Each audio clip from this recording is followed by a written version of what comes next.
அஸ்ஸலாமு வரஹ்மத்துல்லாஹி வபரகாத்துஹு. Welcome to Afnee's journey.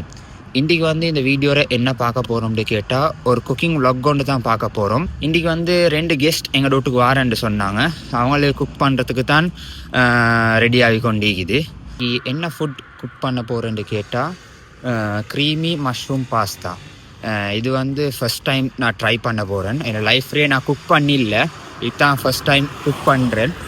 இதுக்கு சின்ன வேலைகள் ஹெல்ப் பண்ணி இது குக் பண்ணுறதுக்கு, ஆனால் தனியாக குக் பண்ணிடல. இதுதான் ஃபஸ்ட் டைம் குக் பண்ண போகிறேன். பாப்போம் எப்படி வருதுன்னு சொல்லி.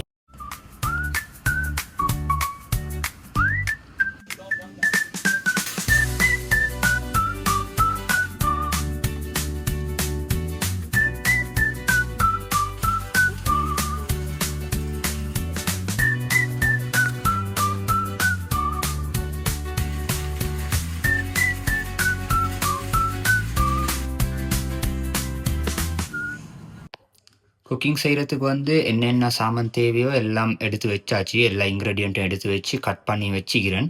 என்னென்ன தேவைன்னு சொல்லி வாங்க பார்ப்போம். ஃபஸ்ட்டுக்கு நாங்கள் ஆயில் ஆட் பண்ணிக்கொள்வோம். அது தேவையான அளவு பார்த்து ஊற்றி கொண்டா சரி. நெக்ஸ்ட் நாங்கள் 50 கிராம்ஸ் பட்டரை ஆட் பண்ணிக்கொள்வோம். இதில் ஆட் பண்ணிவிட்டு மிக்ஸ் பண்ணுவோம். மிக்ஸ் பண்ணி கொஞ்சம் நேரம் வச்ச பிறகு மீதி இன்க்ரீடியன்ஸை நாங்கள் ஆட் பண்ணுவோம். நெக்ஸ்ட் நாங்கள் ஒனியன் ஆட் பண்ணிக்கொள்வோம். நாங்கள் வெட்டி வச்சு இந்த ஒனியனை ஆட் பண்ணிக்கொள்வோம். இதுலுக்கு ஆட் பண்ண ஒனியனை மிக்ஸ் பண்ணிக்கொள்வோம். நல்லா மிக்ஸ் பண்ணி அதுக்கு பிறகு அடுத்த இன்க்ரீடியண்ட்டை நாங்கள் ஆட் பண்ணுவோம். அடுத்து நாங்கள் வெட்டி வச்ச கார்லிக் ஆட் பண்ணிக்கொள்வோம். இதுலுக்கு அடுத்து 1 டீஸ்பூன் சால்ட் போட்டுக்கொள்ளுங்க. போட்டுட்டு நல்லா மிக்ஸ் பண்ணி கொஞ்சம் நேரம் வதங்க வைங்க. ஒனியன் கொஞ்சம் வதங்கிட்டிக்க போகல நெக்ஸ்ட் மஷ்ரூம் ஆட் பண்ண வேணும். மஷ்ரூம் எல்லாத்தையும் ஒரேடி ஆட் பண்ணி விட்றி. ஆட் பண்ணிவிட்டு நல்லா மிக்ஸ் பண்ணணும். மஷ்ரூமை நல்லா மிக்ஸ் பண்ணி எல்லாத்தையும் நல்லா மிக்ஸ் பண்ணிவிட்டு கொஞ்சம் நேரம் மூடி வைக்கணும். ஒரு 2-3 மினிட்ஸுக்கு மூடி வைக்கணும். அது வேகங்காட்டி மஷ்ரூமை வேக வச்சு 2 மினிட்ஸ் ஆகிடுச்சு. இப்போ இதை நல்லா மிக்ஸ் பண்ணிவிட்டு நெக்ஸ்ட் இன்க்ரீடியன்ஸை ஆட் பண்ண வேணும்.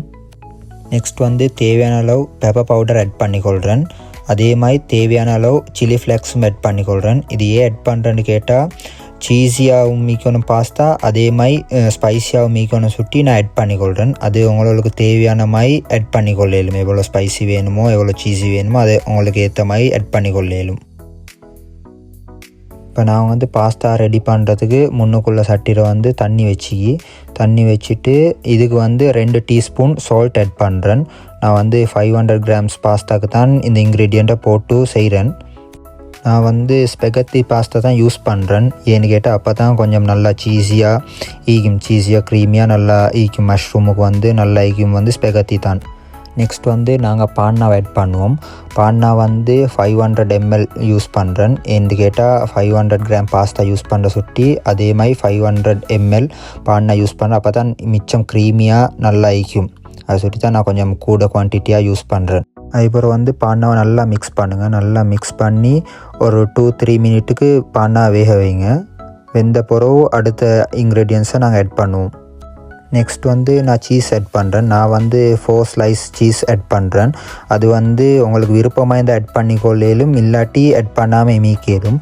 நான் கொஞ்சம் சீஸியாக வேணும் சுட்டி நான் ஆட் பண்ணுறேன். சீஸ் ஆட் பண்ணி முடிஞ்சோடனே செஞ்சு வச்ச ஸ்பெகத்தியை இந்த மஷ்ரூம் இதில் போட்டு நாங்கள் பெரட்டி எடுக்க தான் நீக்குது.